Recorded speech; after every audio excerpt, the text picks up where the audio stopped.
For the last 12 weeks, members of our community of faith, Jim and Lois Ogan, have been serving in Ecuador.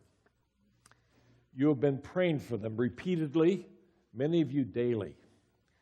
They're now back. They returned this week, late Thursday night. John Smith picked them up at the airport. They've been unpacking one suitcase, then sleeping, unpacking another case, resting again. That jet lag and all of that trip home takes something out of you. But they're here, and we've asked them to take a few minutes to share with you just a teaser of what they're going to be sharing next Sunday afternoon at 2 p.m. right here in the auditorium, when we're going to do an open house for the Ogans with light refreshments. We're inviting the whole campus to come, and we trust that they'll be able to give us a much more fuller demonstration of how God has used them over the last 12 weeks. Jim and Lois, come and share with us the good news. Hello. Hello. There you are. Oh, there we are. That scripture verse that talks about so much more abundantly that you can never ask or think, well, God did it again. He really did. It is such a joy to be back to see you, however. Now, you even look good in our kitchen. You didn't know it, but you were all in our kitchen in Cuenca, Ecuador, and you look pretty good. Now, we couldn't see the wings out there, but we saw almost all of you.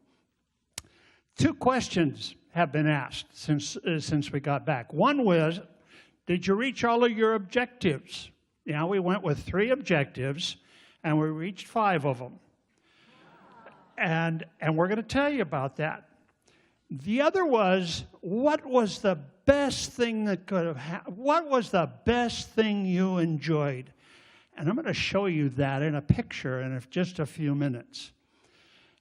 It just could not have been a better time. One of our objectives was to pick up on language that we hadn't touched for 20 years. And so we went a couple of weeks early for more than one objective, but one of them was to learn that language, and we did, and to acculturate ourselves. It's a different culture, different way of thinking, different food, which I remembered almost instantaneously. And it looked different. The place looked different. In fact, I got lost once. No, I got lost twice. No, actually, that once or twice a day. They had paved roads, and they had things I had never seen before. And John Smith kept reminding me, another U-turn, Ogan? And we did another U-turn, because I was going north instead of south. But we did it. We just had the greatest time, and we tried to bring you each one along with us. And Lois is going to talk to you about that in a second. The second objective we had was to make some visits with some missionaries that we knew that were on very lonely assignments. And we did. We went to several of them, especially the cross-cultural marriages. And we're going to talk to you about that. And then the third thing that we went for was to teach a class, Competencias Ministeriales. And that's pastoral competencies. And we just had a great time. The school has 45 students, and we taught the senior class guys, men and women, who are probably in their late 30s and 40s, all business people, all of them university graduates, but who are either planting churches or are presently pastoring churches as business people. And there were 8 students, and we just had the greatest of times. And then there were 3 other objectives I'm not even going to mention until next Sunday, 2 o'clock in this very auditorium in the afternoon, 2 o'clock, next Sunday, the 22nd.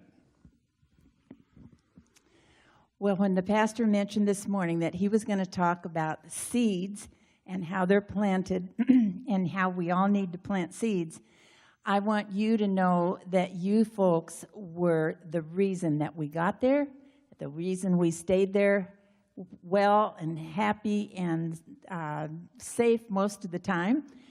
and that we returned safely. Thank you for your prayers. You stayed here while we went, and we couldn't have done it without you. And I just want you to know how important you are and how much we love you.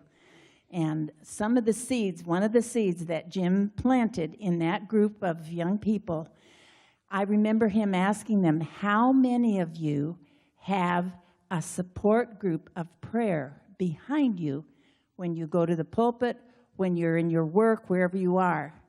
And not one of them raised their hand. That was a seed that we planted while we're there. You must have prayer support if you're going to be successful.